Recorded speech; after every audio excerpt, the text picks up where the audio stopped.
You know that one experience you'll never forget?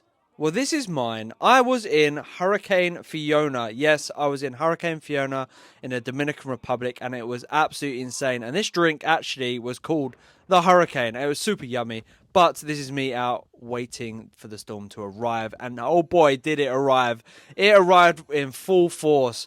And it absolutely was crazy. The wind was insane. The rain felt like needles hitting my face. And within the first 5 seconds,